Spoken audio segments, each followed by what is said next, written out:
जी class, अब देखते हैं कि स्केल्स ऑफ टेम्परेचर को हम किन स्केल्स के अंदर मैयर करते हैं। टेम्परेचर को हम 3 स्केल्स के अंदर मैयर कर सकते हैं। सेंटीग्रेड स्केल है, जिसका दूसरा नाम सेल्सियस स्केल है, सेल्सियस स्केल, या फिर सेंटीग्रेड स्केल है, फ़ारेनहाइट स्केल है, और थर्ड वन है हमारे पास केल्विन स्केल। ठीक है, इन 3 स्केल्स के अंदर हम टेम्परेचर को मैयर कर सकते हैं। सबसे पहले हम देखते हैं सेल्सियस स्केल्स को। सेल्सियस स्केल देखिए, हमने पढ़ा था कि 2 पॉइंट होते हैं, एक अपर फिक्स पॉइंट होता है और दूसरा लोअर फिक्स पॉइंट होता है। ठीक है, तो जो अपर फिक्स पॉइंट और लोअर फिक्स पॉइंट के दरमियान जो इंटरवल है उसको डिवाइड किया हुआ है सेल्सियस स्केल में 100 इक्वल पार्ट्स के अंदर। किसके अंदर? 100 इक्वल पार्ट्स के अंदर। इसका जो लोअर फिक्स पॉइंट है वो 0 डिग्री सेंटीग्रेड है और जिसका अपर फिक्स पॉइंट है वो 100 डिग्री सेंटीग्रेड है। देखें, इसको माइनस करके देखें, अपर से लोअर को 100 माइनस 0 100, तो इसको हमने 100 इक्वल पार्ट्स के अंदर डिवाइड किया हुआ है सेल्सियस स्केल को।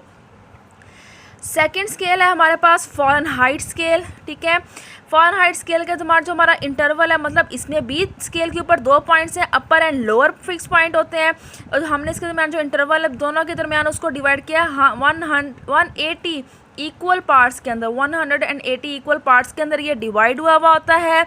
इसका जो लोअर फिक्स पॉइंट होता है वो 32 डिग्री फ़ारेनहाइट होता है और जो अपर फिक्स पॉइंट होता है वो 212 यानी कि 212 फ़ारेनहाइट होता है।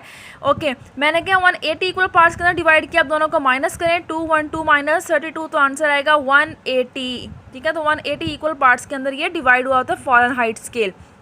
नेक्स्ट है हमारे पास केल्विन स्केल। बेसिकली जो टेम्परेचर का एसआई यूनिट है, ठीक है, वो क्या है हमारे पास? केल्विन है। मतलब अगर हमने टेम्परेचर का एसआई यूनिट के अंदर मेजरमेंट करनी है तो वो क्या है? Kelvin. Kelvin SI unit of temperature है। अब केल्विन का हम लोग देखते हैं कि हमने इसको कितने इक्वल पार्ट्स के अंदर डिवाइड किया हुआ है। इसके स्केल को हमने इसके interval between upper and lower fix point is divided equal into 100 equal parts, is divided into 100 equal parts। जितने सेल्सियस के थे 100 इक्वल पार्ट्स, इस तरह उस केल्विन के भी 100 इक्वल पार्ट्स हैं। इसका लोअर हमारे पास 0 था और अपर 100 था। इसका लोअर अपर देखते हैं। इसका लोअर फिक्स पॉइंट हमारे पास 273 केल्विन है। ठीक है, और अपर फिक्स पॉइंट हमारे पास 373 केल्विन है। आप इन दोनों को माइनस करें, 373 माइनस 273 तो 100 केल्विन आएगा, मतलब 100 आएगा केल्विन। हमने कितने इक्वल पार्ट्स के अंदर डिवाइड किया इसको? 100 इक्वल पार्ट्स के अंदर ये क्या होता है? डिवाइड होता है। Change in 1 degree centigrade is equal to change of 1 kelvin. ठीक है, क्योंकि बड़ा दोनों के 100 इक्वल पार्ट्स है ना, तो इन दोनों को अगर हम चेंज करेंगे तब भी हमारे पास मतलब change in 1 degree centigrade is equal to change of 1 kelvin.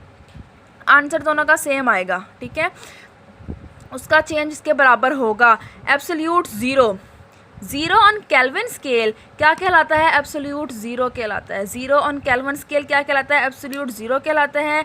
And it is equal to -273 degree centigrade, and it is equal to -273 degree centigrade. ये ऑब्जेक्टिव भी आती होती है। आप लोगों ने इस यूनिट का ख्याल रखना है, यहाँ केल्विन या फ़ारेनहाइट पर टिक नहीं करना। -273 डिग्री सेंटीग्रेड। ठीक है।